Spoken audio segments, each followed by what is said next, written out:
Rumaraga sa pagpala po sa ating lahat. Para sa ating pangaraw-araw na talata, tayo ngayon ay nasa Exodus Kapitulo 32 sa versikulo 30 hanggang versikulo 35. Kinabukasan sinabi ni Moses sa mga tao, napakalaki ng nagawa ninyong kasalanan. Aahon ako ngayon sa bundok at makipagkita kay Yahweh. Baka sakaling maihingi ko kayo ng tawad. Umahon nga sa bundok si Moses at dumaing kay Yahweh. Sinabi niya, napakalaking pagkakasala ang nagawa ng mga tao. Gumawa sila ng Diyos-Diyosang ginto. Ipinakikiusap ko pong patawarin na ninyo sila. Kung hindi ninyo sila mapapatawad, burahin na rin ninyo sa inyong aklat ang aking pangalan. Sumagot si Yahweh, kung sino ang nagkasala sa akin ay siya kong buburahin sa aking aklat. Ngayon, pangunahan mo sila sa lugar na sinabi ko sa iyo, at papatnubayan kayo ng aking anghel. Ngunit darating ang araw na parurusahan ko ang mga Israelita dahil sa kanilang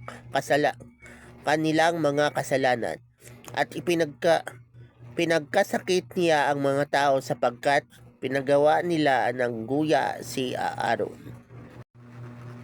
So, ang passage na to ay patungkol doon sa ginawang action ni Moses bilang lingkod ng Diyos nang nalaman niya ang kasalanan ng mga Israelites. Oo, alam ni Moses na dahil sa kanilang idolatry, yung mga Israelites ay dapat talagang mamatay. Pero dahil siya ay leader din ng bansang Israel, so ginawa niya ang dapat niyang gawin. Yun na nga, nakiusap siya sa Diyos na patawarin yung mga Israelites. At mababasa din natin dito na yung may tinutukoy dito na yung libro ni Lord o yung aklat ng buhay. So, totoo na si Lord ay may record. May record ng kasalanan ko, record ng kasalanan mo, record ng lahat ng kalukuhang pinagagawa natin, kung ano man yun. Si Lord may record pala nun So, syempre may consequence ang lahat ng bagay. At syempre, kung nagkasala ka, may kaparusahan. Pero, makikita natin dito ang kalagahan ng pagkakaroon ng leader. So, katulad ni Moses, so yun, ang ginawa dito ni Moses, nag-intercede siya para sa mga Israelites. So, pinakiusapan niya si Lord.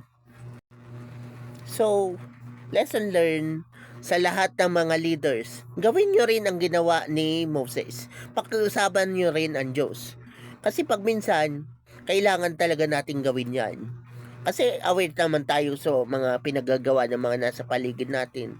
Mga miyembro natin, ang kanilang mga pinaggagawa. So, kailangan na rin natin sila paminsan-minsan idulog sa Diyos. Katulad ng ginawa ni Moses.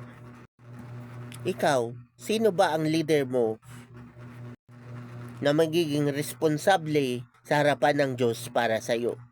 Kasi ganun po ang mga lingkod ng Diyos Nagiging responsable tayo sa buhay na ipinapaalaga sa atin ni Lord. Sa buhay ng mga miyembro natin na sino-supervise natin. Kung sila ba ay lumalakad sa kalooban ng Diyos o naliligaw na lang landas. So, responsibilidad po natin sila. At syempre, kailangan natin silang gabayan. At kapag sila ay nagkasala, katulad ng ginawa ni Moses, kailangan talaga idulog natin sila sa Diyos. So ikaw, sino ang cell group leader mo? Ginagawa rin ba nila yung ginawa ni Moses? Siguro kung ginagawa nila yun, malamang kasi nga pasaway ka. Pero kailangan kasi nga responsibilidad namin yan ng mga leader na mag-intercede. 'Di ba? 'Di ba?